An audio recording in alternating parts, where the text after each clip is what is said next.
Selamat siang dan selamat datang di Knowledge to Policy Conference yang diselenggarakan oleh Kata Data dan Knowledge Sector Initiative.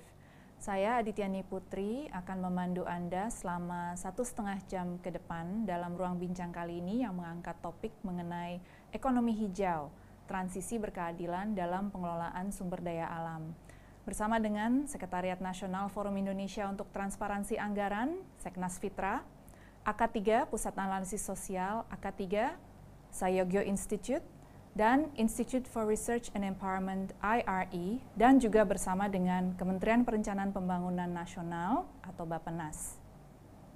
Knowledge Sector Initiative atau KSI merupakan program kerjasama antara pemerintah Australia dan pemerintah Indonesia untuk mendukung penyusunan kebijakan yang lebih baik melalui data dan riset atau evidence-based policy. Selain melalui Zoom, Anda juga dapat menyaksikan acara ini melalui kanal YouTube Kata Data Indonesia.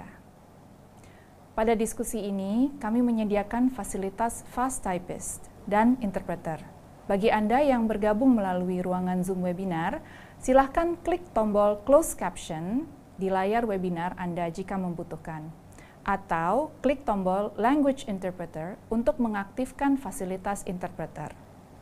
Kami juga menyediakan fasilitas juru bahasa isyarat untuk membuat diskusi kita inklusif dan menjangkau audiens yang lebih luas. Maka saya ingin mengingatkan bagi para pembicara dan penanggap hari ini untuk mengatur kecepatan bicara Anda.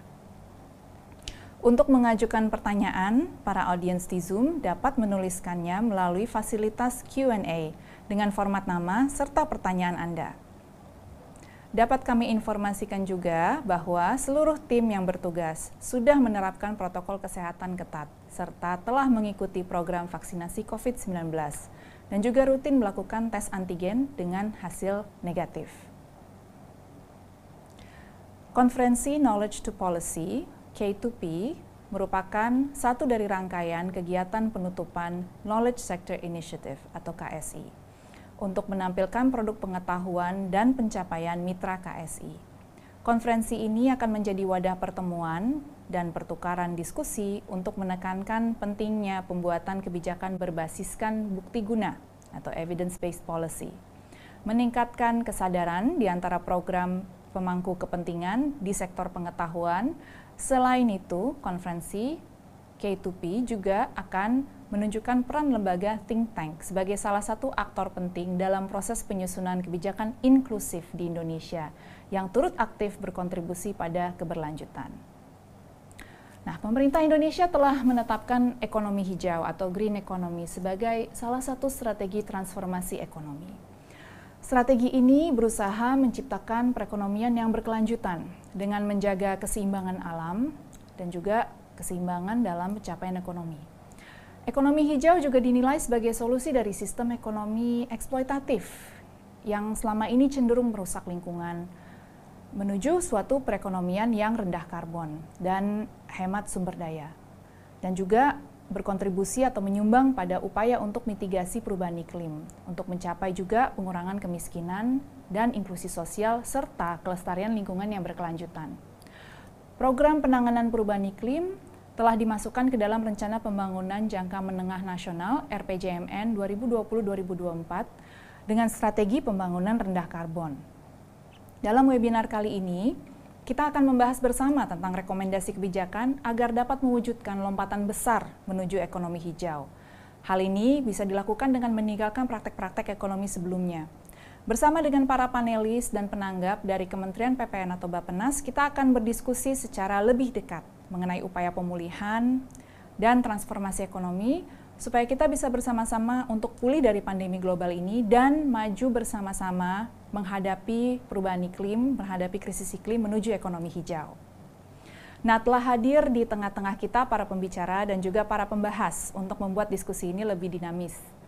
Para pembicara kita hari ini ada pertama-tama saya ingin menyambut Pak Misbah Hasan atau saya sering menyebut Mas Misbah ya, Sekretaris Jenderal dari Sekretariat Nasional Forum Indonesia untuk Transparansi Anggaran atau Seknas Fitra. Selamat siang atau selamat sore mungkin ya lebih tepatnya ya. Selamat sore Mas Misbah. Selamat sore Mbak Adityani. Semoga dalam keadaan sehat ya Mas. Terima kasih sudah bergabung hari ini.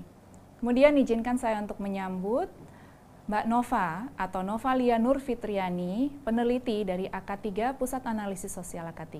Selamat sore Mbak Nova. Selamat sore. Lalu kemudian izinkan saya untuk menyapa Bapak Muhammad Sohibudin, Ketua Dewan Pengurus Sayogyo Institute. Selamat sore Pak Sohib. Selamat sore, salam sehat selalu.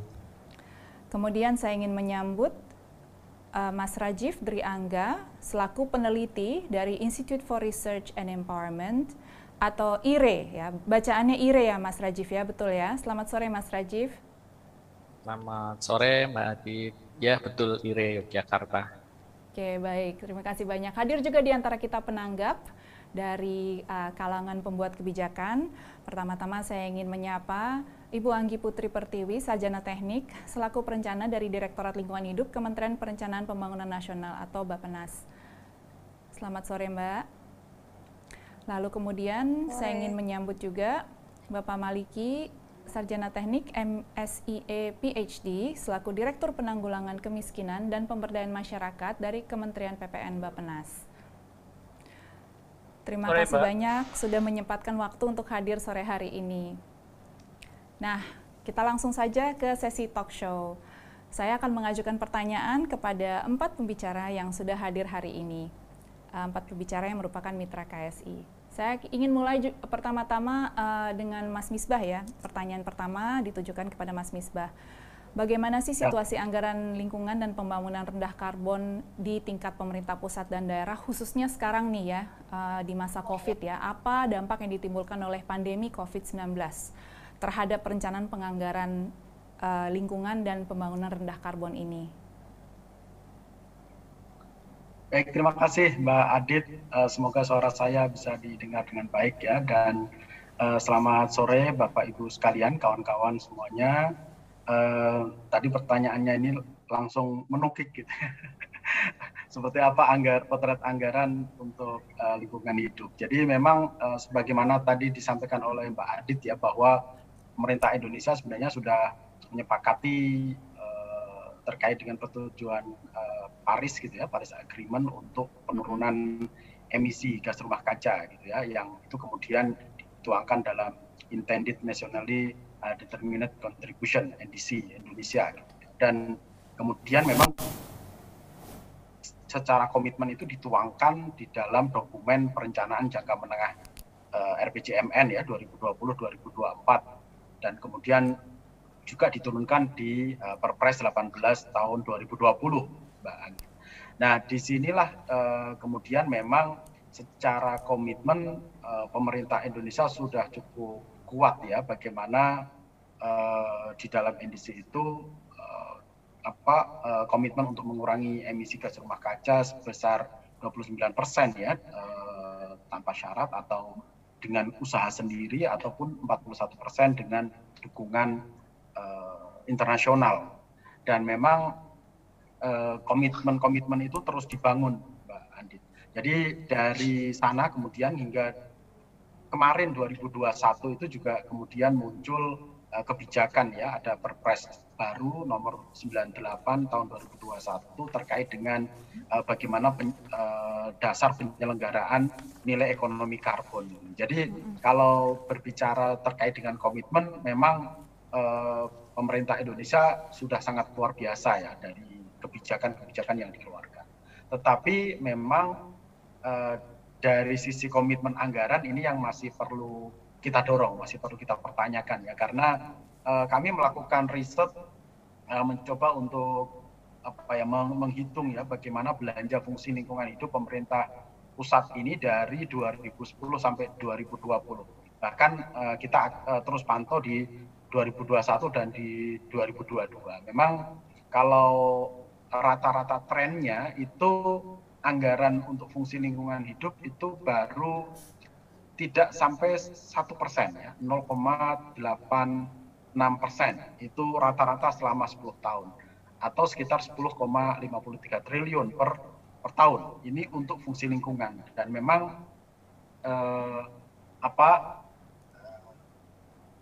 komitmen untuk fungsi lingkungan ini tidak hanya tertera di fungsi lingkungan, artinya komitmen untuk menurunkan emisi gas rumah kaca ini tidak hanya tertuang di dalam anggaran fungsi lingkungan, tetapi juga fungsi ekonomi. Makanya kemudian pemerintah menerbitkan ya apa yang disebut dengan climate budget tagging ya, itu menghitung bagaimana anggaran untuk climate, untuk perubahan iklim misalnya di 5 kementerian, terutama yang ISDM, KLHK, Pertanian, Perhubungan, dan PUPR.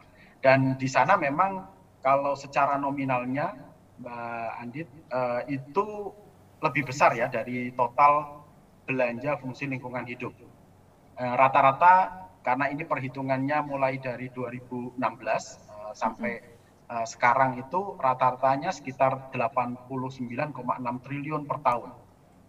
Nah itu kemudian di mana 76,5%-nya itu digunakan untuk kegiatan-kegiatan yang terkait dengan mitigasi dan 23,5%-nya itu untuk adaptasi perubahan iklim dan pembangunan rendah karbon. Itu kira-kira potret umumnya, Mbak. Mas Misbah, terima kasih atas potret umum tersebut ya. Jadi sudah ada climate budget tagging dan di situ tercatat 89,6 triliun ya yang sudah dialokasikan ya untuk penanganan perubahan iklim khususnya. Tetapi kalau dilihat dari untuk komitmen untuk anggaran untuk fungsi lingkungan itu tidak sampai 1%. Nanti kita akan kembali lagi ke Mas Misbah untuk mendalami ya. Khususnya apa kira-kira dampak COVID ya kepada komitmen anggaran ini dan bagaimana caranya untuk memperbaiki, karena untuk menuju pembangunan rendah karbon, menuju ekonomi hijau tentunya tidak sedikit yang dibutuhkan ya dari sisi komitmen anggaran. Baik, saya ke pembicara berikutnya yaitu Mbak Nova ya, Mbak Novalia Nurfitrianti dari AK3. Bagaimana peluang yang ditawarkan oleh optimalisasi lahan kas desa bagi peningkatan kesejahteraan kelompok rentan dan marginal pedesaan, khususnya dalam agenda ekonomi hijau di Indonesia? Silakan, Mbak. Ya, baik, terima kasih atas kesempatannya untuk kami bisa bergabung bersama di dalam forum ini, dan juga terima kasih untuk pertanyaannya untuk mengenai optimalisasi lahan kas desa untuk kesejahteraan kelompok rentan dan marginal. Jadi kami melihat bahwa lahan kas desa yang dioptimalkan, akses pengelolaan dan penggunaannya, terutama untuk kelompok masyarakat rentan secara ekonomi dan marginal, dapat membuka kesempatan kerja, berkontribusi dalam ketahanan pangan skala rumah tangga dan juga kelestarian lingkungan. Karena tadi juga sudah sempat disinggung mengenai agenda ekonomi hijau ya. Nah, kemudian AK3 beberapa tahun terakhir ini, yang diantaranya juga penelitian kami didukung oleh KSI, melakukan penelitian yang irisan isunya itu mengenai kesempatan kerja, ketahanan pangan, terutama di pedesaan, dan juga akses terhadap sumber daya alam, dalam hal ini lahan kas desa ya, bagi kelompok miskin marginal dan juga regenerasi petani. Nah, salah satu temuannya itu adalah adanya ketimpangan akses dan kepemilikan tanah, terutama bagi orang muda dan kelompok yang rentan secara ekonomi dan marginal, sehingga itu bisa menghambat mereka untuk melakukan aktivitas produktif pertanian. Kelompok marginal di sini diantaranya itu buruh tani, petani yang tidak memiliki lahan atau sangat sempit, kemudian orang muda, laki-laki perempuan, dan juga perempuan kepala keluarga. Mengapa sih tanah ini begitu penting gitu ya? Karena dalam masyarakat non-industri, tanah ini merupakan cerminan dasar dari kemakmuran dan juga sumber dasar dari kuasa ekonomi dan politik. Dalam UU Pokok Agraria tahun 60 juga termuat prinsip bahwa tanah itu memiliki fungsi sosial, yang mana harus diperlakukan sebagai alat produksi untuk menciptakan keadilan sosial. Nah, penataan penguasaan tanah ataupun akses terhadap lahan gitu ya, erat kaitannya dengan kesempatan kerja. Jadi ketika pelaku usaha tani itu dapat menjangkau akses lahan, maka terbuka pula jalan untuk berkegiatan produktif gitu. Dan tadi juga soal ketahanan pangan juga dalam skala rumah tangga. Nah, mengatur dan menata kembali pola penguasaan tanah atau akses terhadap sumber daya lahan ini merupakan salah satu keharusan untuk dapat mewujudkan pembangunan yang adil dan berkelanjutan. Dalam konteks desa, terutama di Kebumen, Jawa Tengah, salah satu lokasi penelitian kami, desa-desa itu punya aset tanah. Salah satunya adalah tanah kas desa. Nah, tanah desa ini terdiri dari tanah bengkok, tanah kemakmuran, dan juga kategori tanah lainnya. Tanah kas desa, terutama salah satunya itu tanah kemakmuran itu yang bisa dimanfaatkan, disewakan, dan diberikan hak pengelolaannya untuk masyarakat desa. Sayangnya tidak semua elemen masyarakat itu bisa mengaksesnya gitu, bisa mengakses lahan tersebut untuk kegiatan pertanian produktif, terutama kelompok-kelompok rentan atau marginal. Nah, kenapa sih masyarakat marginal ini cukup sulit gitu dalam mengakses lahan? Beberapa di antaranya itu karena mekanisme sewa harga tertinggi. Jadi di beberapa lokasi penelitian kami itu cukup banyak yang menyewakan tanah kemakmurannya itu dengan harga tertinggi. Jadi siapa yang bisa menyewa dengan harga tertinggi, maka dialah yang mendapatkan sewa lahan tersebut gitu. Baik, Dengan terima mekanisme kasih Mbak seperti Nova, ini, saya potong dulu, maaf. Nanti kita coba eksplor lagi Mbak mengenai bagaimana caranya memberikan akses ya kepada kelompok marginal dan rentan terhadap lahan kas desa tadi yang sudah disebutkan. Tapi yang jelas tadi kita sudah mendapatkan bahwa penataan penguasaan lahan ini menjadi kunci ya bagi agenda ekonomi hijau yang berkeadilan, karena tujuan akhirnya adalah bukan hanya sekedar hijau tapi juga berkeadilan gitu ya Mbak ya. Nah, saya ingin mengajukan pertanyaan ke pembicara berikutnya, yaitu Bapak Muhammad Sohibuddin dari Sayogyo Institute. Tadi karena kita udah lahan ya, sekarang kita bicara aspek regulasinya dan kepastian hukum. Bagaimana regulasi dan kepastian hukum terhadap batas minimal dan maksimal penguasaan lahan di lapangan, dan apa sih dampaknya terhadap aspek sosial ekonomi masyarakat setempat? Ini mungkin tadi bisa melengkapi ya, tadi apa yang sudah diberikan, keterangan yang sudah diberikan oleh Mbak Nova. Silakan Pak Sohib. Ya, terima kasih atas kesempatannya. Sebetulnya ketentuan mengenai batas minimum dan maksimum ini adalah instrumen kebijakan yang lebih teknis ya, dan itu harus dipahami dari konteks tujuan kebijakannya itu sendiri seperti apa ya. Nah, jadi tujuan dari kenapa kemudian ada batas minimum dan maksimum ini adalah sebetulnya para founding fathers waktu itu kan sebetulnya ketika kita baru merdeka itu menghadapi beberapa situasi ya. Pertama adalah penguasaan petani itu atas lahannya sangat sempit, dan itu sudah terjadi sejak dulu ya. Misalnya ada Minderjewelvaart Komisi yang dibentuk oleh Belanda tahun 1902 sampai 1914 itu melakukan survei dan sudah mendapatkan pada waktu itu bahwa penguasaan lahan oleh petani itu sangat sempit. Jadi ada konteks masalah seperti itu. Konteks yang lain adalah bahwa pada saat kita di awal kemerdekaan itu juga kita mewarisi struktur kebijakan kolonial yang ditandai oleh penguasaan tanah skala luas oleh erpah ya, atau tanah partikelir ya. Nah, jadi dihadapkan pada situasi itu juga situasi di mana kita punya warisan feudalisme ya. Jadi ada desa perdikan, ada daerah swapraja, ada tuan-tuan tanah gitu ya.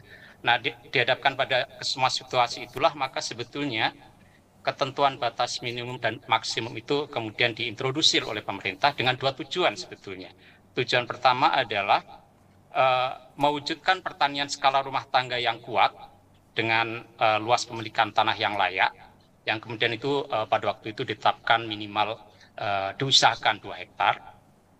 Kemudian juga memajukan usaha pertanian komersial milik rakyat pada skala menengah dan besar. Jadi skala rumah tangganya diatur, ditetapkan gitu ya. Lalu kemudian juga ada upaya mewujudkan usaha pertanian komersial yang lebih besar, tetapi itu dikuasai oleh rakyat.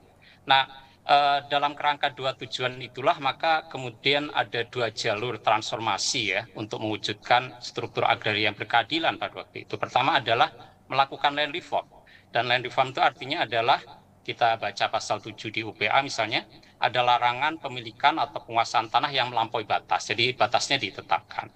Kemudian pada pasal 17 juga ada pengaturan luas minimum dan maksimum bagi suatu keluarga. Jadi ini untuk tujuan yang pertama tadi, ada batas minimum dan maksimumnya supaya rumah tangga petani itu menguasai tanah yang cukup layak. Ya. Nah, tujuan yang kedua adalah waktu itu para founding fathers juga ingin mentransformasikan sistem ekonomi kita supaya berbasis kepada koperasi. Koperasi menjadi sokok guru. Karena itu usaha di lapangan agraria pada skala yang besar itu semestinya juga dilakukan oleh koperasi, tidak lagi oleh perusahaan-perusahaan besar. Ada monopoli swasta itu juga dilarang di dalam pasal 13 ayat 2 dan 3 di UPA itu ada larangan monopoli swasta dalam bidang agraria. Lalu dalam pasal 12 ayat 1 itu diupayakan supaya alokasi tanah itu juga banyak diberikan kepada koperasi atau bentuk gotong royong lainnya. Jadi itu tujuan kedua, supaya usaha pertanian yang skalanya besar, tidak skala rumah tangga, itu juga dijalankan oleh koperasi atau bentuk gotong royong lainnya. Jadi cita-citanya seperti itu. Dan karena itu bicara lagi mengenai batas minimum dan maksimum itu tidak hanya berlaku pada rumah tangga atau kepada perorangan, tetapi juga berlaku kepada perusahaan. Ya. Jadi misalnya pada pasal 17 ayat 1 di dalam UPA itu pengaturan luas batas minimum dan maksimum itu juga berlaku untuk keluarga dan badan hukum. Jadi bukan hanya untuk keluarga tetapi juga badan hukum. Yang sayangnya ini yang kemudian tidak diatur lebih lanjut. Jadi kalau untuk perorangan itu aturannya tegas batas minimum dan maksimumnya, tetapi untuk badan hukum itu batas minimum dan maksimumnya dilepaskan begitu saja, sehingga kemudian kita menyaksikan sekarang betapa besar ketimpangan alokasi lahan yang diberikan kepada perusahaan karena amanat UPA ini kemudian tidak diterjemahkan lebih rinci ya berapa batas maksimum untuk perusahaan itu. Yang ada adalah batas izin lokasi ya berdasarkan komoditi, tetapi kemudian tidak ada batas haknya gitu ya. Oke, baik Pak Itu Sohib, kita untuk berhenti regulasi. di situ dulu. Karena waktunya sudah habis, tapi yang jelas potret yang sangat berbeda dari cita-cita founding fathers ini ya menjadi sesuatu yang kemungkinan menghambat cita-cita ekonomi hijau kita. Jadi nanti kita di ronde kedua saya akan kembali ke Pak Sohib untuk eksplor lebih lanjut ya mengenai dampak sosial ekonomi dari gagalnya penerapan batas maksimal penguasaan lahan ya khususnya untuk korporasi dan bagaimana caranya kita bisa memperbaiki hal tersebut. Oke, baik. Nah, terakhir saya ingin memberikan pertanyaan kepada Mas Rajif dari IRE ya mengenai satu industri, tadi kita udah bicara lahan ya, industri berbasis lahan yaitu industri kelapa sawit. Nah, ini berdasarkan penelitiannya Mas Rajif dari IRE, bagaimana dampak industri kelapa sawit terhadap livelihood atau dinamika penghidupan masyarakat lokal, serta apa upaya yang sudah dilakukan oleh pelaku swasta terkait maupun pemerintah setempat ya dalam mendorong transisi menuju ekonomi hijau yang didambakan, yang kita cita-citakan ini. Silakan Mas Rajif. Baik, terima kasih.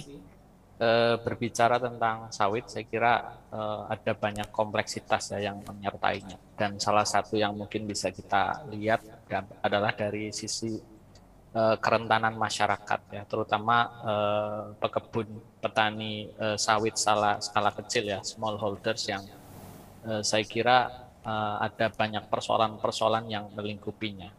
Nah, karena saya kira sawit ya adalah komoditas yang sangat tergantung dengan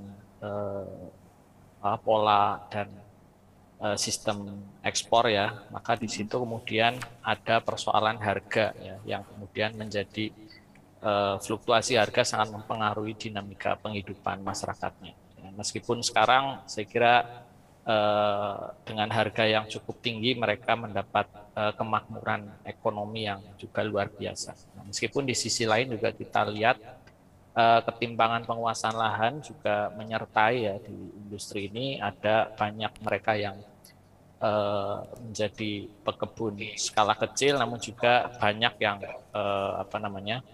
ya menguasai lahan yang hingga ratusan hektar. Nah, persoalan ketimpangan itu juga ada. Dan kalau kita lihat dalam sistem pertanian yang monokultur ini juga menimbulkan kerentanan-kerentanan ya penghidupan, terutama dari aspek keberlanjutan ekonomi. Nah, di sisi lain juga kami melakukan riset ya bagaimana keterlanjuran sawit di kawasan hutan ini juga menyebabkan persoalan ya terhadap ekologi kita. Bagaimana ekstensifikasi perluasan kebun sawit ini juga berdampak secara langsung terhadap alih fungsi hutan dan deforestasi. Nah, di sisi lain juga kalau kita melihat potret gender ya, di situ juga ada persoalan ya bagaimana ketimpangan akses perempuan terhadap ekonomi sawit ini juga muncul, termasuk juga peminggiran terhadap perempuan di dalam proses produksinya. Nah, apa yang sebenarnya sudah dilakukan sejauh ini saya kira perlu dilakukan lebih baik lagi ya, dan inisiatif-inisiatif lokal yang ada di desa juga saya kira perlu kita lihat. Misalnya kami di salah satu desa di Berau, Kalimantan Timur, saya kira salah satu upayanya adalah mendorong bagaimana desa melalui proses perencanaan dan penganggaran, terutama di dalam dokumen RPJM desa ini bisa dan mampu untuk menyusun roadmap ya untuk proses konsolidasi lahan dan juga untuk penyelesaian lahan sawit di kawasan hutan, dan juga termasuk di dalamnya adalah bagaimana mendorong lembaga sosial ekonomi seperti BUMDesa itu bisa dan mampu untuk mengatasi kerentanan-kerentanan penghidupan masyarakat tadi. Saya kira itu Mbak Aditya. Terima kasih Mas Rajif. Jadi melalui inovasi dan pemanfaatan instrumen kebijakan publik oleh para di tingkat desa gitu ya, itu dapat mendorong inovasi ya dalam kebijakan ya, dan mengatasi isu-isu yang muncul tadi yang Mas Rajif sudah sebutkan, adanya ketimpangan penguasaan lahan dan sebagainya. Jadi hal-hal ini tuh yang muncul di tingkat tapak ini bisa mungkin diangkat ya lebih lanjut. Nanti kita akan diskusikan lebih lanjut setelah kita mendengarkan tanggapan dari para pembuat kebijakan yang sudah hadir hari ini. Saya ingin mengajukan pertanyaan pertama kepada Bapak Maliki selaku Direktur Penanggulangan Kemiskinan dan Pemberdayaan Masyarakat di Kementerian PPN Bappenas. Tadi kita bicara banyak mengenai ekonomi hijau dan masyarakat kaitannya, tapi mungkin kita ingin juga mendengar dari Bapak, dari pihak pembuat kebijakan, bagaimana sebaiknya ekonomi hijau itu diterapkan melalui pemberdayaan masyarakat, dan apa sih sinergi yang dibutuhkan berbagai pihak untuk khususnya untuk tujuan penanggulangan kemiskinan, karena kita kerap sekali mendengar seolah-olah lingkungan dan pengentasan kemiskinan itu dua hal yang berbeda Pak gitu loh. Jadi mungkin bisa dijelaskan di sini bagaimana penerapan ekonomi hijau dan pembangunan rendah karbon dapat melepaskan Indonesia dari perangkap negara berpendapatan menengah ya, middle income trap, menanggulangi kemiskinan dan mendorong pencapaian visi Indonesia Maju di 2045. Terima kasih Mbak, dan terima kasih juga pada para pembicara. Saya kira anggapan bahwa ekonomi hijau dengan penanggulangan kemiskinan mempunyai hubungan yang relatif loose adalah anggapan yang mungkin sangat salah ya. Karena kalau kami lihat di sini ada berbagai potensi bagaimana satu penanggulangan kemiskinan itu sendiri akan diperkuat dengan konsep ekonomi hijau, dan juga bagaimana pemberdayaan masyarakat ini akan memberikan daya dukung yang ataupun dorongan yang lebih kuat untuk pelaksanaan ekonomi hijau ini sendiri. Kalau kita lihat dari komposisi bagaimana sektor informal yang banyak pelakunya adalah masyarakat rentan ya. Ini juga menjadi salah satu potensi bagi kita bagaimana kita bisa memberdayakan masyarakat. Kemudian kita juga bisa melihat bagaimana masyarakat dari ekonomi rentan ini sebagai subjek yang memang harus kita berdayakan sehingga mereka juga bisa memahami esensi dari ekonomi hijau itu sendiri. Mungkin kita mulai dari sektor-sektor yang sektor-sektor utama di mana masyarakat masyarakat miskin rentan ini bekerja, terutama dari pertanian. Dari situ kita bisa mulai bagaimana kita bisa memberikan pemberdayaan, terutama dari sisi keterampilan ya, bagaimana proses dari produksi pertanian itu sendiri. Saya kira itu akan bisa lebih ditingkatkan kembali sehingga akan memenuhi kaidah-kaidah ekonomi hijau dan bisa bisa lebih memperhatikan daya dukung lingkungan yang lebih baik. Dengan optimalisasi pengetahuan tersebut, kami yakin bahwa para petani dari kelompok masyarakat miskin rentan ini bisa lebih mengoptimalkan sumber-sumber daya yang ada. Nah, cuma tadi sepertinya ada juga ya maksudnya tantangan yang paling besar adalah kepemilikan lahan mereka. Ini yang merupakan tantangan yang paling besar bagi kita. Bagaimana kita harus bisa memberikan kesempatan lebih banyak bagi masyarakat miskin rentan itu untuk mengolah lahan yang lebih baik lagi. Ada dua hal tadi saya lihat tiga mungkin. Satu adalah kehutanan sosial ya. Bagaimana program penghutanan sosial ini mempunyai potensi untuk memberikan keleluasaan bagi masyarakat ya untuk mengolah lahan untuk menjadi lebih baik lagi, dan mereka juga bisa menguasai setidaknya untuk memproduksi lebih baik. Kemudian yang kedua adalah reforma agraria tadi. Nah, cuma satu yang mungkin saya kira tadi ada salah satu pembicara juga bicara ya, adalah optimalisasi penggunaan lahan-lahan yang ada di desa. Yang kami lihat secara terbatas ya, banyak sekali desa yang memiliki lahan tapi tidak diolah juga.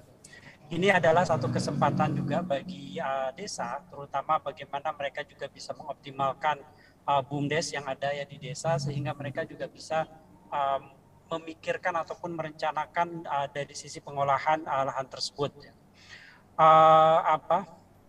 Kami lihat di sini ada dengan 3 strategi ini sebenarnya yang menjadi nanti adalah tantangan bagi pelaksanaan 3 strategi ini.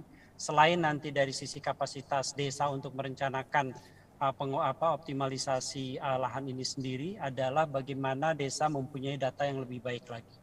Karena data di desa, terutama kepemilikan lahan ya, dan juga bagaimana interest dari para petani itu ataupun para masyarakat miskin rentan itu untuk mengolah tanah, ini relatif masih cukup lemah di tingkat desa.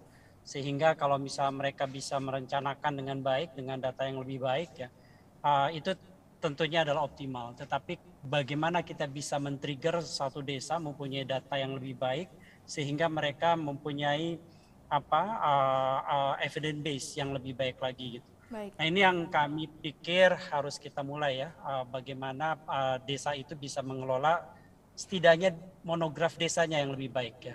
Ini yang sedang kita inisiasi di Bappenas sendiri, bagaimana satu desa bisa mengembangkan monograf desa yang lebih digital, terutama identifikasi satu penduduk dan juga aset dari desa itu sendiri. Baik. Saya kira itu.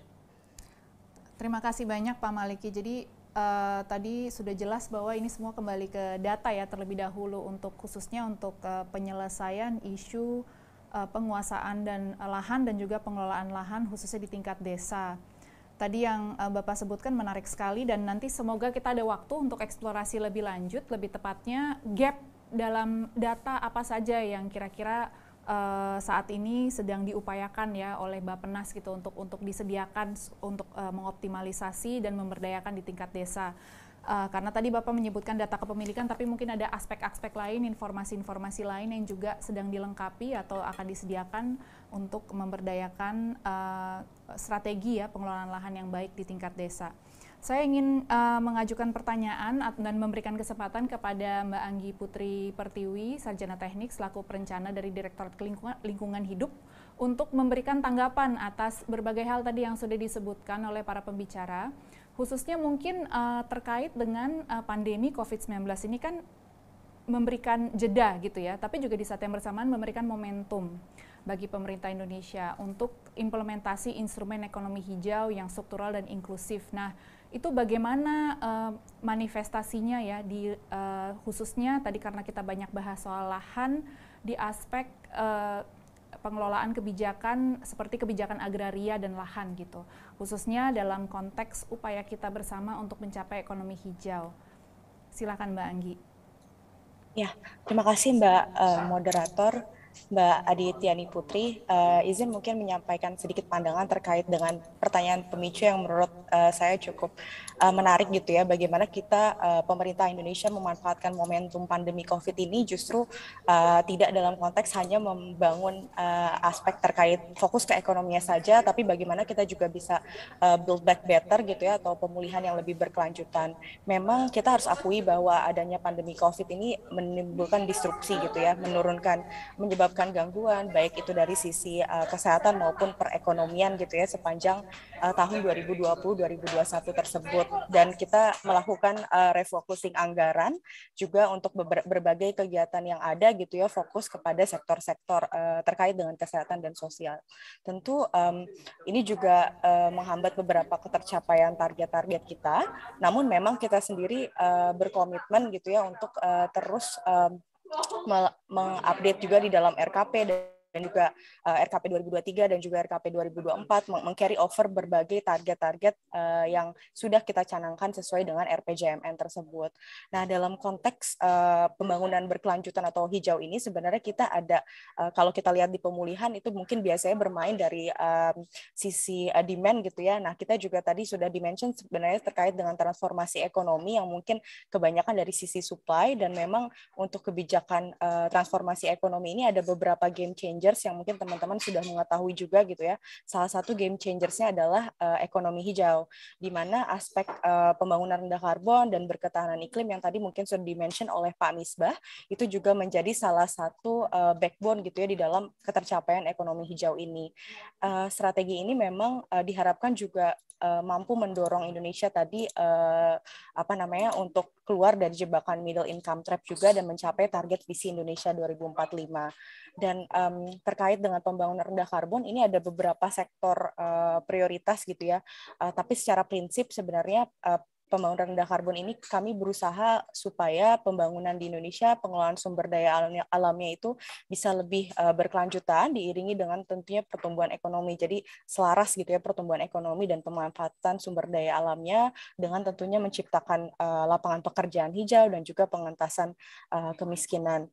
Dan di dalam pembangunan rendah karbon ini ada beberapa strategi, Mbak Putri. Jadi terkait dengan misalnya ada pemulihan lahan berkelanjutan, di sini ada aspek terkait hutan dan mungkin agriculture dan juga gambut, dan ada juga aspek terkait dengan blue carbon yang biasanya terkait dengan mangrove. Nah, ini sangat terkait mungkin dengan isu yang kita bahas sekarang terkait dengan reforma agraria tersebut ya. Bagaimana tata kelola kawasan ini juga menjadi salah satu enabling condition yang penting ketika kita memang mau bertransformasi gitu ya. Jadi tidak hanya kebijakan sektoralnya saja yang didorong, tapi juga berbagai enabling condition yang juga vital, misalnya pendanaan, teknologi, regulasi, dan juga salah satunya reforma agraria tersebut. Tadi Pak Maliki mention gitu ya aspek perhutanan sosial, dan juga mungkin kalau di pertanian ada regulasi LP2B gitu ya untuk perlindungan lahan pertanian dan pangan berkelanjutan sebagai salah satu upaya juga terkait dengan hal tersebut. Mungkin itu, Mbak. Terima kasih Mbak Anggi. Jadi menarik, ini strategi kunci dalam pembangunan rendah karbon yang sudah dirumuskan oleh Bappenas dan sudah masuk ke dalam rencana pembangunan jangka menengah, kan salah satunya blue carbon, dan yang lain tadi disebutkan oleh restorasi lahan ya salah satunya. Di sini ada upaya untuk menyelaraskan ini ya dengan reforma agraria, karena tujuannya one and the same ya, satu tujuannya. Nanti kita mungkin bisa explore apa kira-kira instrumen-instrumen kebijakan gitu ya yang dapat diterapkan, atau bahkan malah apakah pandemi COVID-19 ini telah memberikan momentum gitu loh justru bagi penerapan instrumen kebijakan hijau ini dengan lebih cepat dan lebih masif gitu ya. Nanti kita bisa kembali ke situ lagi. Tapi untuk sementara izinkan saya untuk kembali kepada para pembicara. Kita ingin melanjutkan diskusi kita ya dengan para pembicara. Kembali ke Mas Misbah dari Seknas Fitra. Saya ingin bertanya, tadi disebutkan oleh refocusing anggaran ya Mas ya. Tadi kan saya potong, maaf sekali ya. Mungkin bisa dilanjutkan penjelasannya mengenai upaya memprioritaskan instrumen ekonomi hijau dalam kebijakan ekonomi makro. Ini dalam pemulihan pasca COVID ini bagaimana potretnya Mas gitu loh, dan apakah analisis dari Seknas Fitra gitu loh mengenai kondisi ini ke depannya dalam upaya kita mencapai ekonomi hijau? Ya, memang terima kasih Mbak Andi. Memang kemarin di tahun 2020 sampai 2021 itu kan memang ada kontraksi pendapatan negara yang sangat signifikan gitu ya, dan ini menyebabkan memang ada berbagai efisiensi dan kemudian di top up ke anggaran untuk PEN ya, pemulihan ekonomi nasional. Tapi memang kita terus dorong ya bagaimana skenario untuk pencapaian NDC. Maaf sekali, sepertinya sambungannya terputus ya. Di Indonesia itu tetap. Halo Mas Misbah, ya kita bisa mendengarkan ya. Oke. Ya, silakan dilanjutkan. Maaf tadi terputus ya. Ya, memang ketika terjadi pandemi itu kan memang terjadi kontraksi pendapatan negara yang sangat signifikan ya. Ekonomi kita mengalami defisit yang luar biasa, bahkan lebih dari 1.000 triliun.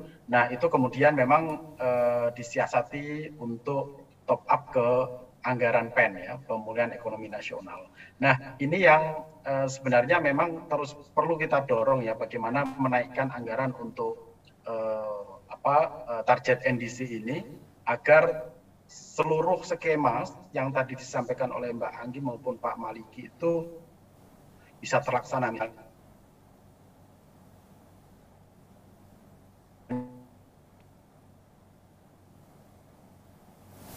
Oke, sepertinya kita kembali terputus. Mungkin kita bisa coba dengan transisi energi. Mas Misbah, sepertinya koneksinya kurang baik ini. Mungkin kita bisa koordinasi. Saya lagi di Kupang, Oke, baik. Coba baik. nanti saya perbaiki dulu. Nanti kita kembali lagi ke Mas Misbah kalau begitu ya. Saya lanjut dulu dengan ke pembicara lain. Mohon izin, Mas. Silakan. Oke, baik. Mohon maaf bagi pemirsa ya atas permasalahan teknis tersebut. Kita coba kembali lagi ke diskusi yang tadi mengenai kebijakan agraria. Tadi kita sudah mendengarkan bahwa reforma agraria menjadi kunci gitu ya. Saya ingin bertanya kepada Pak Sohib dari Sayogyo Institute ya, apa rekomendasi kebijakan bagi pemerintah maupun pemangku kepentingan lainnya di lapangan untuk dapat memprioritaskan sinkronisasi kebijakan agraria yang lebih inklusif bagi masyarakat rentan secara ekonomi. Tadi Pak Sohib kan sudah menyebutkan ya bahwa ini ada kebijakan bagus, cita-cita founding fathers kita gitu ya, tapi tidak diterapkan secara merata gitu bisa disebut ya. Nah ini mungkin bisa juga menyebut rekomendasi kebijakannya untuk mengatasi hal tersebut apa kira-kira Pak Sohib, silahkan. Ya, terima kasih. Jadi seperti tadi saya sampaikan ini ada dua sektor yang harus di cover. Pertama tentu pertanian rakyat, pertanian skala rumah tangga, lalu kemudian usaha pada skala yang lebih besar ya. Yang batas maksimum dan minimum untuk dua sektor ini sebetulnya berbeda. Nah, rekomendasi kebijakan yang pertama ini kaitannya dengan yang usaha skala besar ini. Kekosongan regulasi mengenai batas maksimum untuk usaha skala besar ini perlu segera diisi gitu ya. Dan selama ini kan itu hanya dikendalikan melalui luas izin lokasi yang sekarang pun semakin diperlonggar. Tetapi luas izin lokasi itu hanya mempertimbangkan jenis komoditi misalnya, tetapi tidak kemudian mempertimbangkan apakah ketersediaan lahan bagi rakyat setempat itu mencukupi atau tidak ya. Lalu juga tidak mempertimbangkan konteks agroekosistemnya misalnya. Jadi kita melihat misalnya banyak sekali HGU besar diberikan pada pulau kecil misalnya, itu kan kemudian menimbulkan dampak ekologis yang cukup besar ya.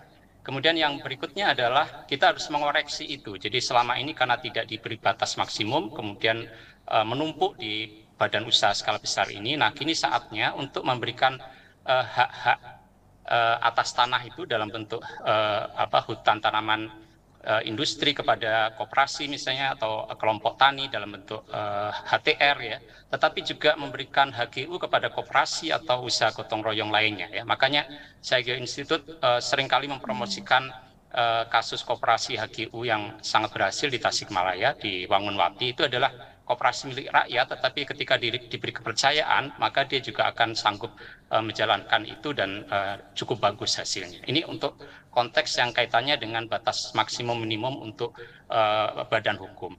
Nah, untuk skala rumah tangga ini batas maksimum dan minimumnya kan memang sudah ada ya di dalam ketentuan tahun 60 itu mengenai batas lahan pertanian yang itu diusahakan minimal 2 hektar dan itu dulu dikejar melalui transmigrasi ya.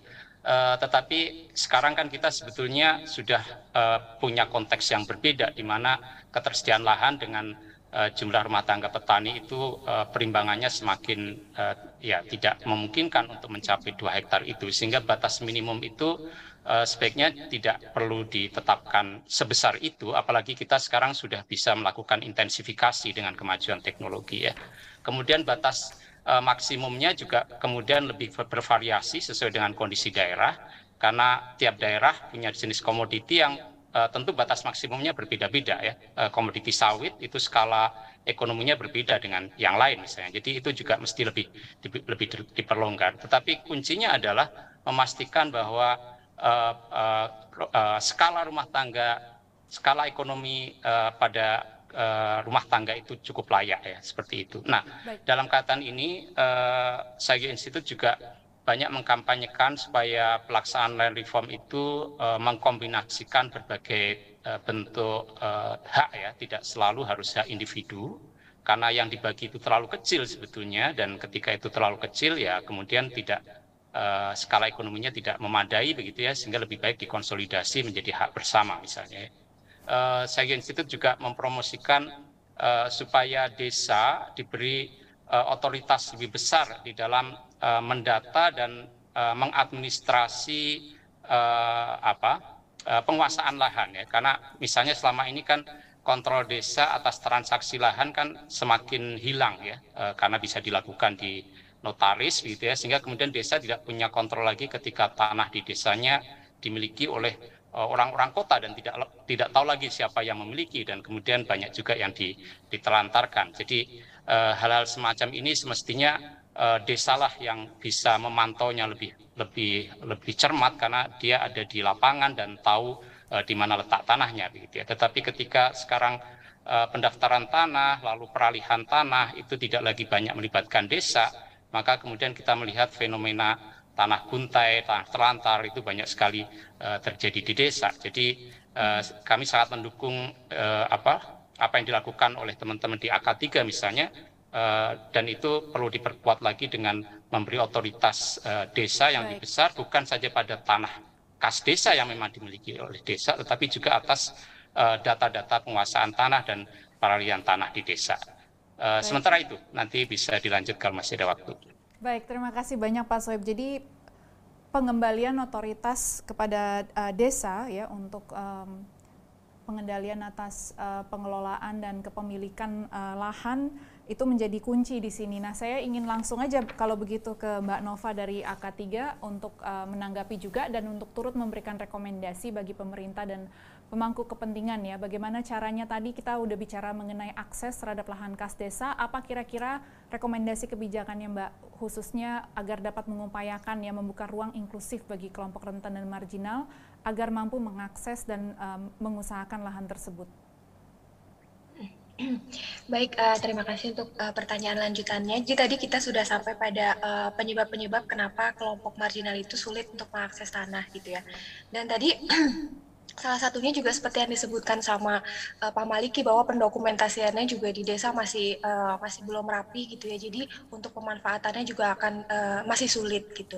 Dan mengingat adanya hambatan-hambatan seperti yang tadi disebutkan ya, dan juga urgensi pengelolaan lahan kas desa oleh kelompok marginal, dan juga mungkin ke depannya tadi seperti yang Pak Sohib bilang juga, bukan hanya lahan kas desa tapi lahan-lahan lainnya juga perlu diperhatikan gitu tata kelolanya gitu ya. Nah, kami memandang perlu juga adanya semacam regulasi yang dapat membuka akses kelompok marginal atau sumber daya lahan.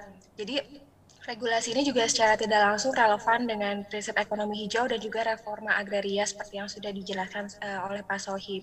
Nah, kami AK3 bersama Forum Masyarakat Sipil di Kebumen, itu kami berhasil mengadvokasi regulasi yang berisi prinsip-prinsip alokasi pengelolaan tanah kas desa yang adil dan inklusif di Kebumen, yaitu di tahun 2021 kemarin ya, Peraturan Bupati nomor 152 tentang penggunaan dan pemanfaatan tanah kas desa telah disahkan oleh Bupati, dan ini proses advokasinya cukup panjang dan melibatkan banyak pihak juga dalam penyusunannya. Nah, harapannya dengan lahirnya Perbup ini, pengelolaan tanah kas desa di Kebumen itu bisa menjadi lebih adil dan inklusif gitu. Nah, di Perbup ini itu tidak dituliskan terlalu rigid atau terlalu mengikat gitu, karena bahwa desa itu punya konteks yang berbeda ya, punya permasalahan geografis dan juga masyarakat yang kondisinya berbeda-beda. Jadi kami menyerahkan teknisnya untuk ditindaklanjuti di peraturan desa masing-masing. Seperti itu, dan juga tentunya mengandung mendukung prinsip kelestarian lingkungan karena banyak di sana tanah-tanah desa yang udah mulai dieksploitasi sebagai bahan-bahan pembangunan seperti itu. Oke, baik Mbak Nova, terima kasih. Jadi Pergub ini bisa menjadi sesuatu yang bisa direplikasi ya Mbak ya ke lokasi-lokasi lain, ke desa-desa lain, area-area wilayah jurisdiksi-jurisdiksi lain ya istilahnya ya, untuk dapat mendorong upaya untuk suatu pengelolaan lahan kas desa ya yang lebih inklusif ya, yang dapat diakses oleh masyarakat rentan dan marginal. Ini menarik sekali. Nah, melanjutkan tema yang sama gitu ya, meneruskan ini, saya ingin memberikan pertanyaan kepada Mas Rajif ya dari IRE.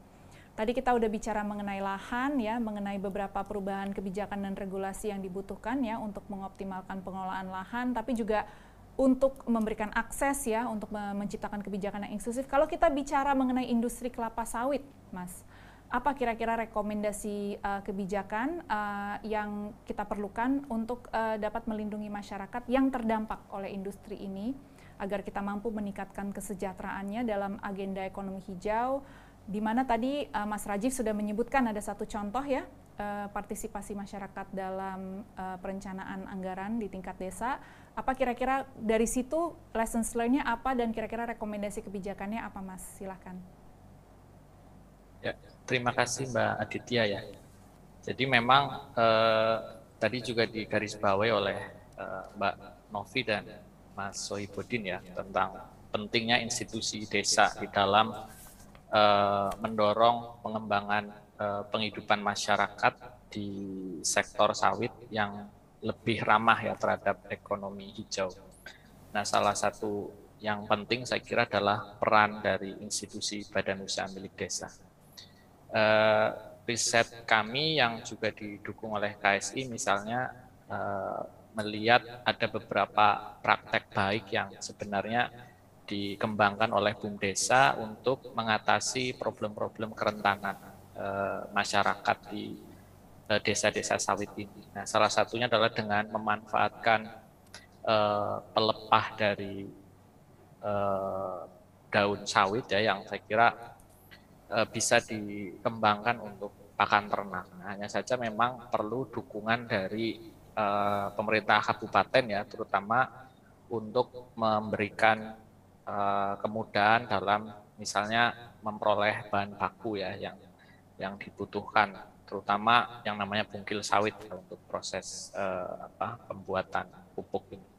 Nah, di sisi lain juga kami pernah menyusun satu rekomendasi bagaimana BUMDesa ini perlu hadir ya di dalam rantai ekonomi sawit, mulai dari rantai pasok ya, kemudian di transportasinya, juga di aspek penyediaan input produksi, bahkan di dalam pengembangan alternatif ekonomi non sawit.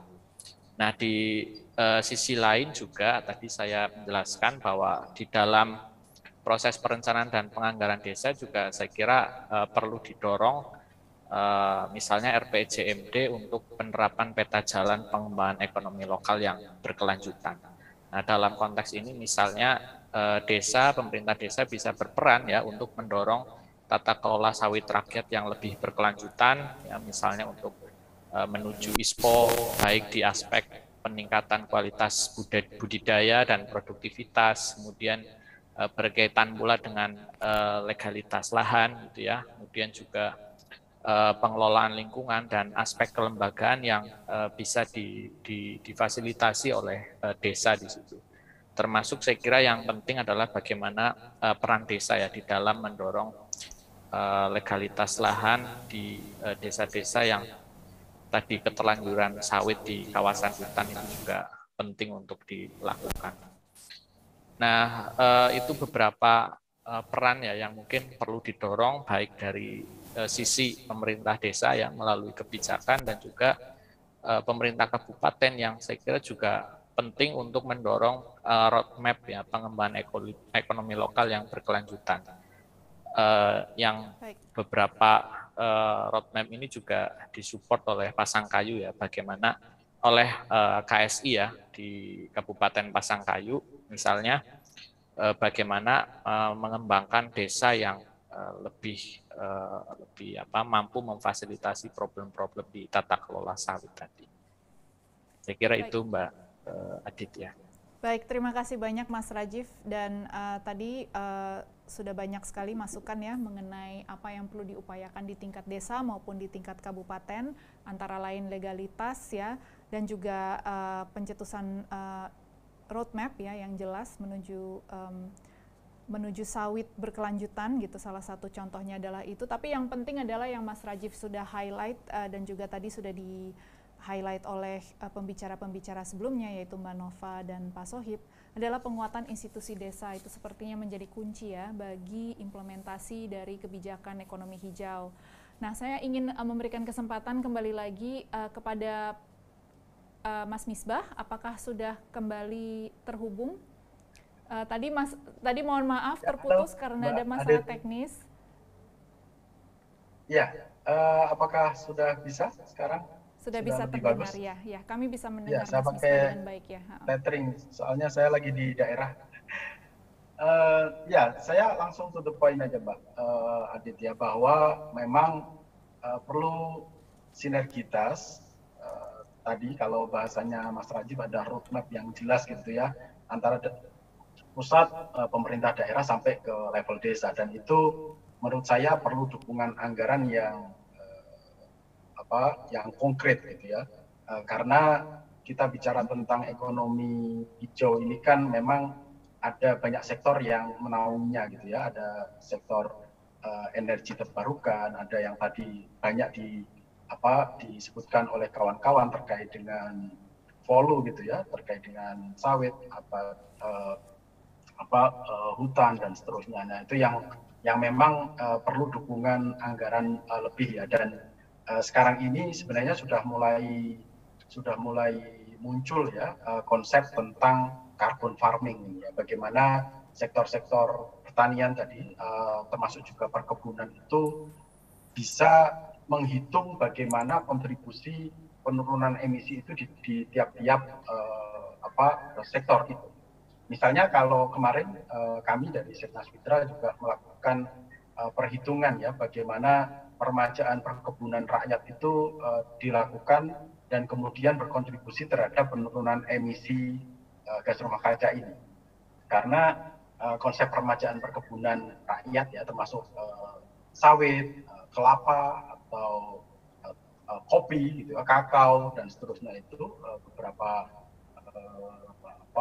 tanaman perkebunan itu sebenarnya bisa menyumbang penurunan emisi yang luar biasa ketika ada dukungan pendanaan yang cukup gitu ya dari pemerintah daerah, karena dengan permajaan sebenarnya itu kan termasuk juga pengurangan deforestasi yang luar biasa. Nah, sekarang ini memang kemudian oleh Uni Eropa misalnya sudah mengembangkan yang namanya konsep carbon farming ini.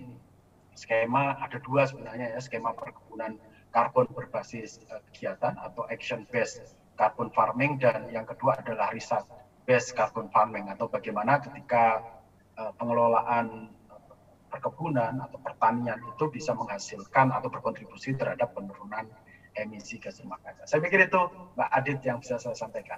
Terima kasih Mas Misbah. Jadi di sini sebenarnya kuncinya adalah menyelaraskan ya upaya pemulihan dengan strategi-strategi untuk mencapai ekonomi hijau. Dengan demikian kita bisa mengalokasikan anggaran gitu ya untuk tujuan bersama itu. Nah, itu di situ triknya mungkin ada di level menentukan ya apa kira-kira strategi-strategi yang selaras dengan upaya pemulihan dan juga upaya pencapaian ekonomi hijau di semua sektor-sektor kunci ya, yang menjadi driver dari pembangunan nasional kita maupun driver dari pembangunan rendah karbon kita gitu ya. Nanti kita mungkin bisa mendengarkan tanggapan dari pihak pembuat kebijakan. Mungkin dimulai dengan Pak Maliki. Saya ingin kembali ke Pak Maliki dari Bappenas gitu ya. Bagaimana tanggapannya Bapak terhadap berbagai rekomendasi kebijakan, khususnya tadi yang di sektor lahan yang tadi sudah diajukan. Tadi ada beberapa seperti pengembalian otorisasi atau kewenangan ya, pengendalian penggunaan lahan ke tingkat desa,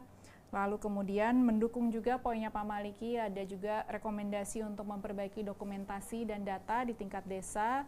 Dan juga tadi ada contoh yang diberikan oleh Mbak Nova mengenai Pergub yang memuat prinsip-prinsip ya dari optimalisasi lahan kas yang mungkin bisa direplikasi juga. Ada contoh-contoh baik lainnya juga yang dikutip oleh Mas Rajif ya dari lapangan terkait dengan pengelolaan sawit rakyat yang inklusif gitu. Bagaimana Pak Maliki, silahkan tanggapannya. Ya, saya melihat apa yang telah disampaikan oleh seluruh pembicara ini sebenarnya saling menyambung, Mbak. Ya. Bagaimana kita di dalam pengembangan green economy ini, terutama untuk mendorong juga pemberdayaan masyarakat ya. Dan kita kelihatannya memang fokusnya nanti ada di titik desa ya. Kita perlu melakukan penguatan kelembagaan dan regulasi. Satu tadi regulasi yang memang memberikan wewenang lebih besar kepada desa untuk mengidentifikasi ya, bagaimana recording dari kepemilikan lahan misalnya dalam sisi ini itu akan jauh lebih jelas dan bisa juga diketahui oleh desa sehingga desa itu bisa melakukan pemetaan dengan lebih baik. Nah ini dengan tadi best practices yang sudah dilakukan di beberapa daerah melalui pengaturan apakah itu per gubernur, saya kira itu akan jauh lebih baik. Perbub itu juga saya kira juga akan mempunyai kekuatan yang cukup baik juga gitu. Nah dari situ sebenarnya memberikan suatu kekuatan bagi desa untuk melakukan wewenang tersebut. Dan ini adalah bagian yang menurut kami penguatan regulasi yang cukup strategis. Kemudian di kelembagaan di desa pun ini juga harus diperkuat. Apakah itu nanti melalui BUMDes ataupun tadi melalui penguatan koperasi akan sangat tailor-made nanti saya pikir ya. Bagaimana kondisi di desa atau ataupun di kabupaten itu sendiri yang akan memberikan warna. Namun guidelines dari tingkat lebih tinggi lagi tadi apakah itu di bupati dan di tingkat provinsi ini akan menjadi penentu juga bagi desa itu sendiri. Nah, kemudian kalau misalnya regulasi dan kelembagaan sudah baik, ini masuk tadi dari Pak Rajif ya, bagaimana kita bisa memperkuat kemampuan ataupun kapasitas dari desa dan masyarakat itu sendiri. Sehingga mereka juga di tingkat desa bisa mengetahui apa sih sebenarnya potensi lokal yang ada di desa yang bisa mereka kembangkan bersama-sama. Tentunya tadi kalau kita lihat tadi ada apakah memang dikembangkan oleh secara individu ataupun secara kolektif di tingkat desa itu sendiri. Itu yang harus diputuskan dan tentunya ini data lagi yang akan berbicara ya. Karena ada satu best practices juga di Trenggalek ya, bagaimana satu desa mengelola perkebunan jahe, di mana perkebunan jahe dan juga biofarmaka lainnya ini bisa dikelola oleh satu desa dan mereka mengolah dalam satu kesatuan yang menurut kami akan cukup baik. Bahkan di Trenggalek ini bukan saja BUMDes yang mengelola, tetapi BUMDes bersama. Jadi di beberapa desa, karena ini juga mengejar skala permintaan produksi yang cukup besar ya dari off-taker yang memang sudah bekerja sama di daerah tersebut.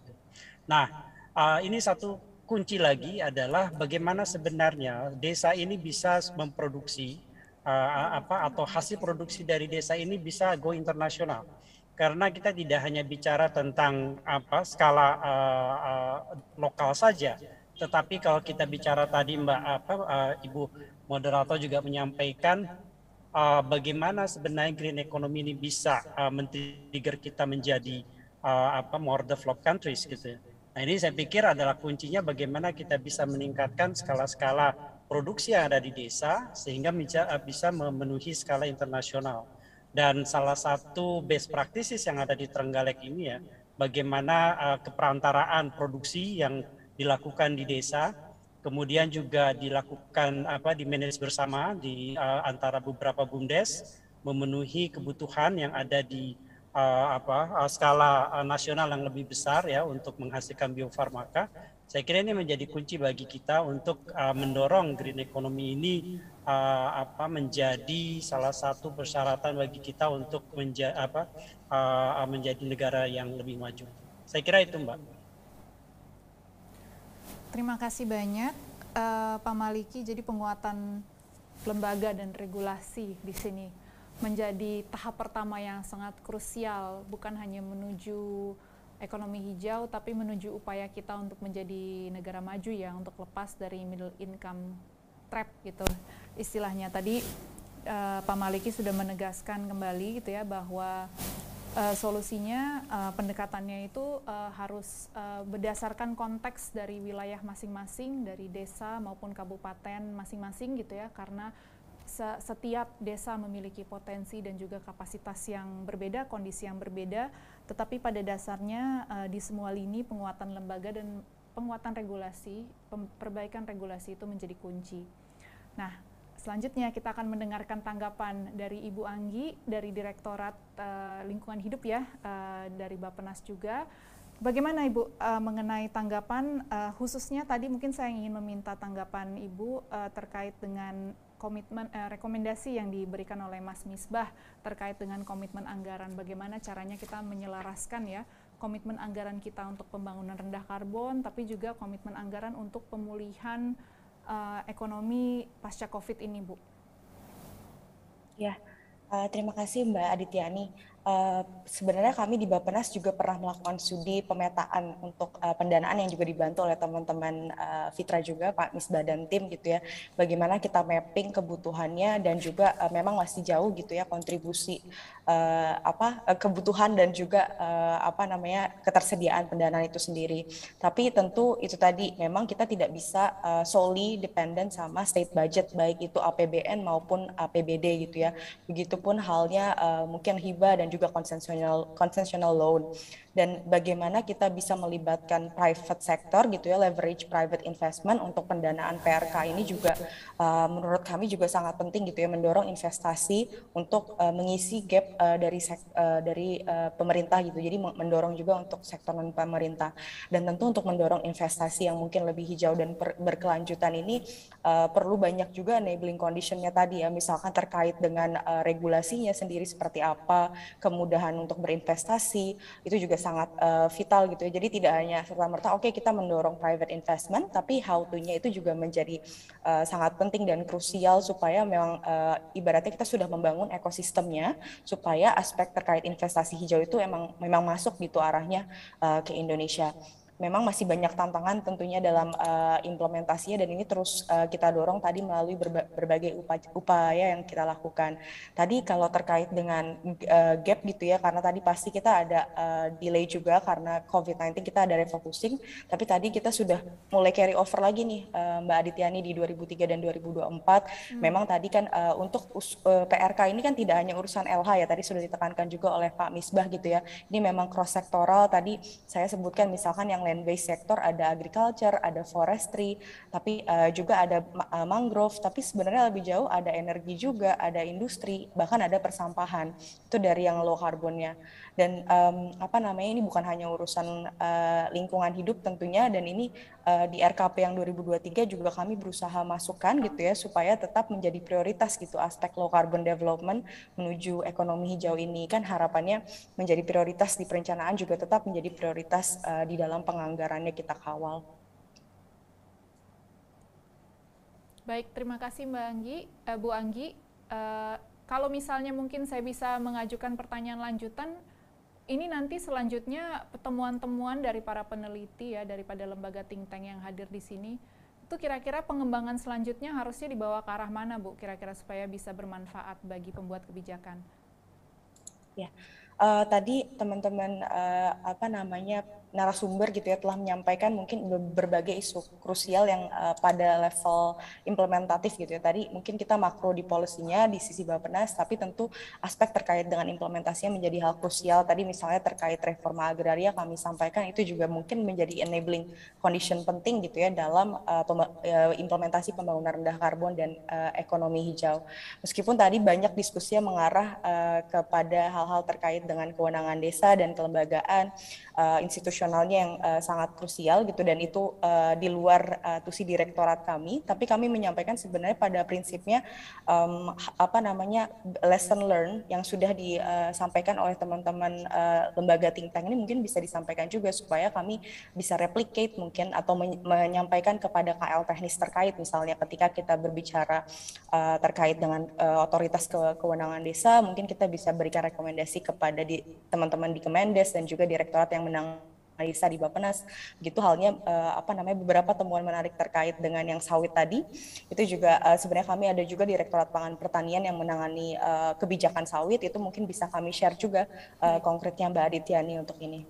Baik, terima kasih banyak Ibu Anggi atas tanggapannya dan kesediaannya untuk hadir di sesi sore hari ini. Kali kita tidak ada waktu untuk Q&A dari audiens, saya akan langsung meminta para pembicara untuk memberikan satu kalimat penutup ya, sekaligus untuk menjawab pertanyaan terakhir, yaitu bagaimana memastikan proses adaptasi dan sinkronisasi instrumen pengetahuan, terutama terkait kebijakan ekonomi hijau ini. Saya ingin mengundang pertama-tama Mas Misbah untuk memberikan closing statement. Silakan. Baik, terima kasih Mbak Adit. Yang pertama memang kalau dari sisi komitmen dan kebijakan secara nasional ya, itu sebenarnya sudah sangat cukup ya apa yang dikeluarkan oleh pemerintah Indonesia, tetapi memang ini harus diimbangi dengan kebijakan anggaran agar gap ya kebutuhan anggaran dengan target yang ingin dicapai itu bisa betul-betul sesuai gitu. Nah itu kalau itu digenjot untuk bagaimana peningkatan anggaran, saya pikir mimpi ekonomi hijau atau Indonesia Emas 2045 itu bisa tercapai. Terima kasih. Terima kasih Mas Misbah. Jadi kuncinya ada di komitmen anggaran ya. Jangan bilang mimpi dong Mas, cita-cita gitu ya. Jadi cita-cita ekonomi hijau. Mimpi kan kesannya bangun terus hilang gitu. Jadi perlu ada upaya untuk mengenjot komitmen anggaran untuk ekonomi hijau dan justru pemulihan diselaraskan ya kepada cita-cita tersebut. Terima kasih banyak Mas Misbah. Kemudian selanjutnya saya ingin meminta Mbak Nova untuk memberikan closing statement. Baik, mungkin dari saya, regulasi yang disusun itu perlu melibatkan seluruh pihak yang relevan ya, tergantung dengan konteks ataupun topik yang dibahas gitu, terutama kelompok-kelompok marginal gitu. Kita concern dengan pelibatan kelompok marginal, jadi mereka dilibatkan dalam setiap tahapan pembuatan kebijakan dan pelaksanaan kebijakan itu sendiri, itu juga memastikan bahwa kebutuhan mereka itu tidak terabaikan gitu. Nah selain pelibatan seluruh pihak, juga tentu tadi adanya komitmen dan fasilitasi juga dari pemerintah agar optimalisasi, dalam hal ini misalnya optimalisasi lahan kas desa itu bisa berjalan dengan baik gitu. Dan kemudian juga adanya kolaborasi multi pihak dari pemerintah, masyarakat, civil society gitu, dan juga mungkin juga bisa dari private sector yang memiliki keberpihakan kepada kelompok miskin marginal, seperti itu. Demikian. Terima kasih banyak Mbak Nova dari AK3. Jadi keberpihakan kepada kelompok marginal dan rentan menjadi kunci dari pembangunan ekonomi hijau yang adil ya, yang berkeadilan dan merata.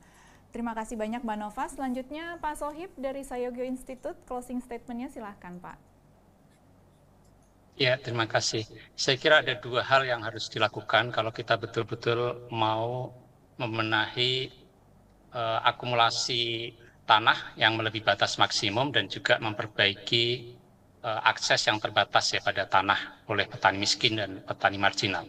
Pertama itu adalah adanya political will dari pemerintah untuk transparansi data ya. Karena data soal penguasaan ini sampai sekarang masih seperti disembunyikan ya dalam tanda kutip, sehingga upaya untuk melakukan sinkronisasi, lesson learn yang tadi dari tingkat desa dan lain-lain itu seringkali tidak bisa dilakukan karena data-data mengenai itu seringkali tidak bisa diakses. Yang kedua memang kemudian ada perencanaan untuk data mengenai penguasaan tanah ini bisa terpadu ya. Selama ini ada sensus pertanian oleh BPS, lalu kemudian ada pendaftaran tanah dan inventarisasi tanah oleh ATR BPN, lalu kemudian mungkin Kementerian Lingkungan Hidup dan Kehutanan punya instrumen yang berbeda, padahal semuanya itu akhirnya akan berkaitan dengan tanah. Nah, integrasi data ini penting untuk perencanaan dan juga untuk pengendalian ya. Jadi pengendalian supaya akumulasi tanah melalui cara-cara yang di balik layar itu juga bisa dikontrol, karena kalau tanpa data yang semacam itu ya semuanya bermain di balik layar dan kemudian illegalities jadi banyak sekali yang terjadi di situ. Saya kira itu. Baik, terima kasih banyak Pak Sohib, sesuai sekali ya dengan tema kita ya, yaitu adalah data menjadi kunci di sini. Jadi integrasi data tanah itu adalah sesuatu yang sangat krusial sebagai langkah penting dalam mewujudkan dalam memperbaiki tata kelola lahan gitu ya, dan juga melaksanakan reforma agraria menuju ekonomi hijau. Terakhir dari Mas Rajif dari IRE, silahkan closing statement-nya Mas.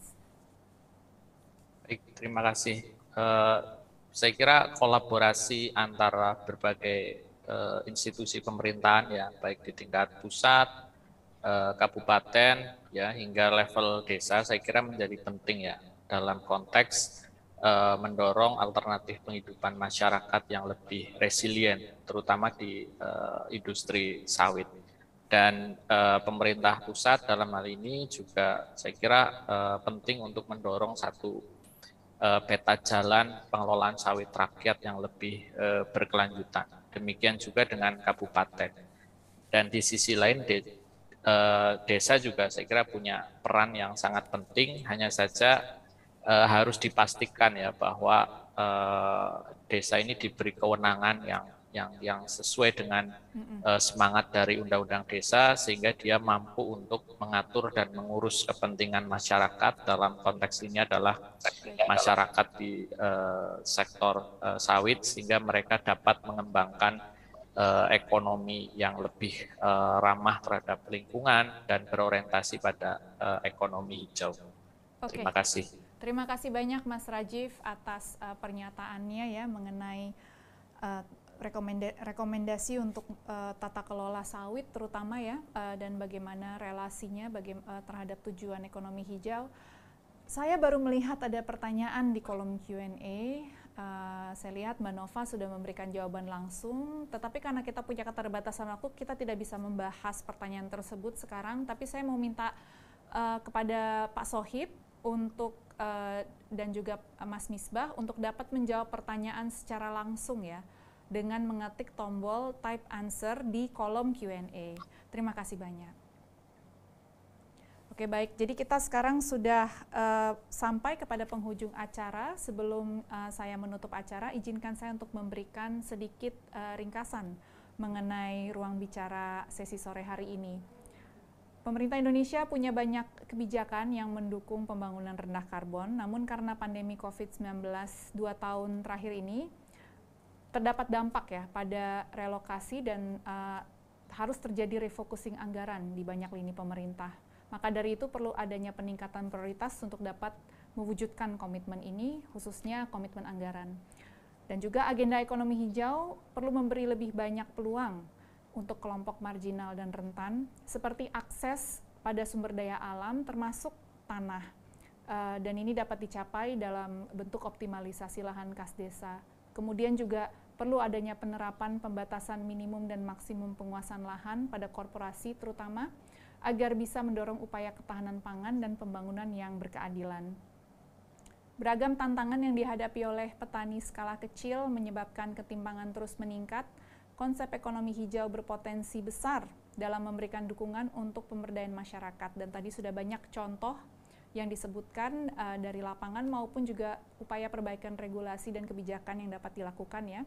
Dan ini juga dapat menyumbang pada penurunan kemiskinan, dan ini terutama dalam sektor pertanian dan sektor lahan. Terima kasih banyak kepada para pembicara dan penanggap yang sudah hadir di sore hari ini. Kepada Pak Maliki dan Bu Anggi, kami masih ada waktu. Apakah ada kalimat terakhir yang ingin disampaikan? Mungkin saya ingin meminta Pak Maliki terlebih dahulu, memberikan kesempatan kepada Pak Maliki untuk menyampaikan kalimat terakhir atau semacam closing statement. Silakan. Ya, tadi sudah disampaikan ya bahwa sebenarnya dalam upaya green economy ini memang merupakan upaya lintas sektor.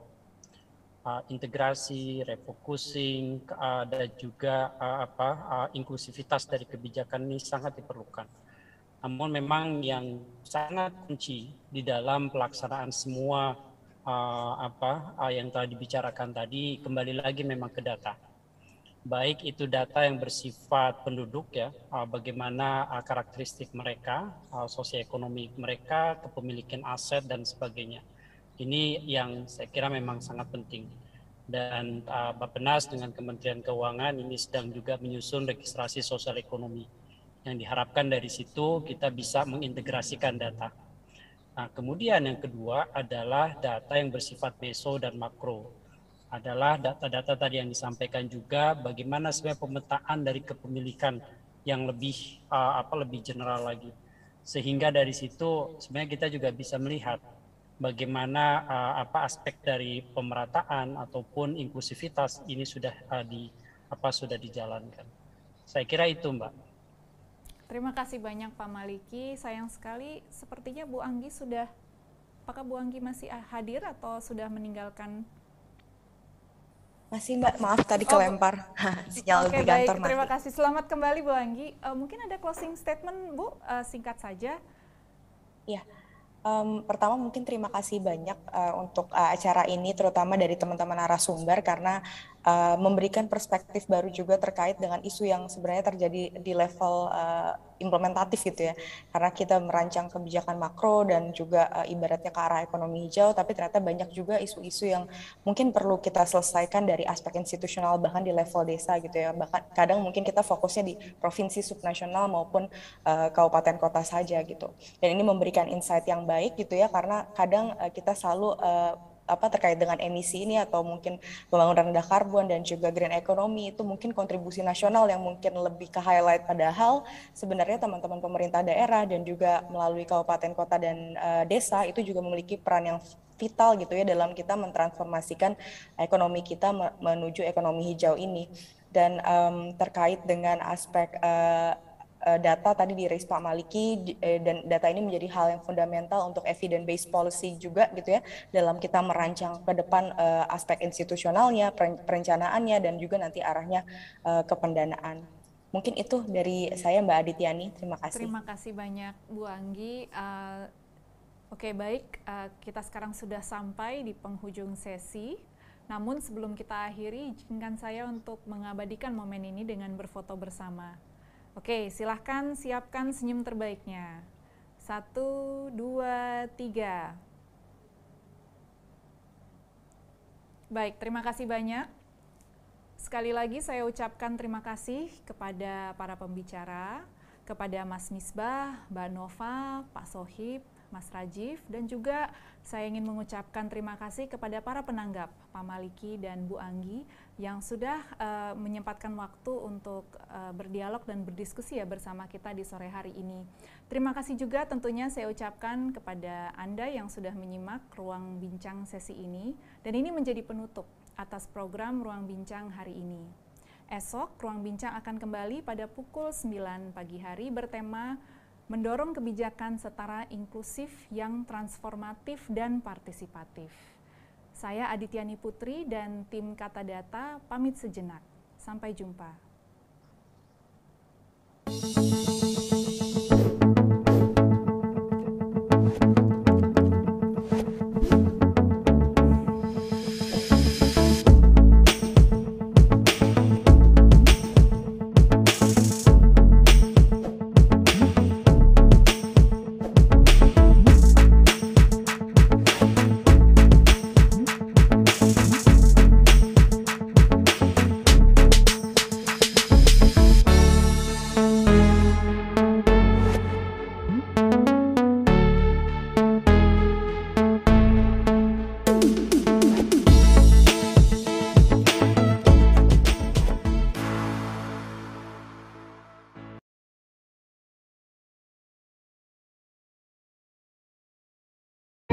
Sebagai negara besar dan kaya akan keberagaman, Indonesia memiliki tantangan tersendiri dalam merumuskan kebijakan untuk menjawab kompleksitas persoalan yang dihadapi.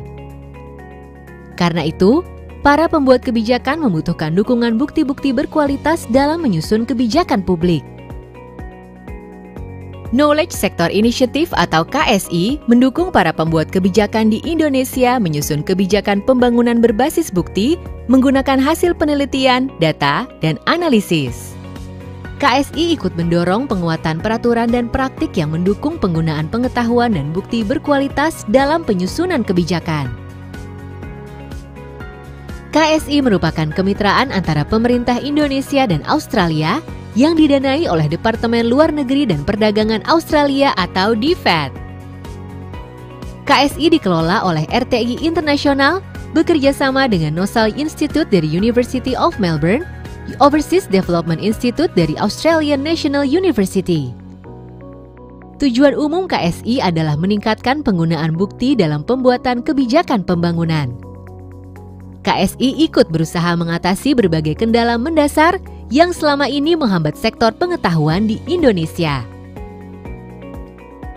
Kehadiran KSI dilatari masih banyaknya faktor yang menghambat perkembangan sektor pengetahuan yang sehat seperti 1.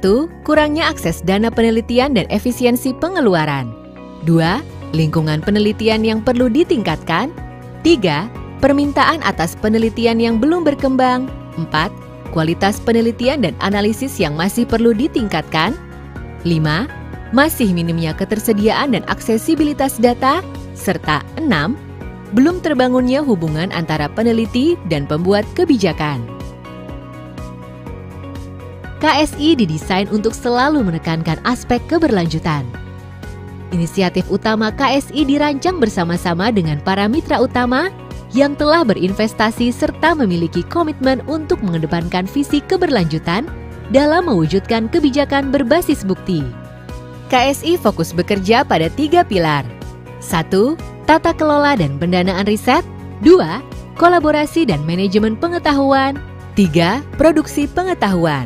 Dan komponen lintas sektor yang meliputi kesetaraan gender, disabilitas, dan inklusi sosial.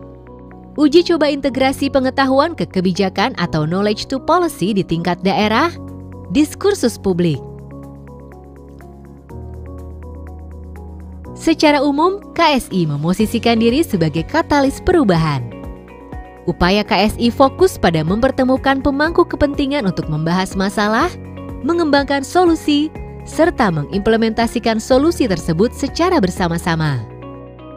KSI juga bekerja dengan mitra dalam mengembangkan pengetahuan baru dan menyebarkannya ke khalayak luas demi meningkatkan pemahaman, mendorong literasi kebijakan dan menggalang dukungan yang lebih luas bagi perubahan.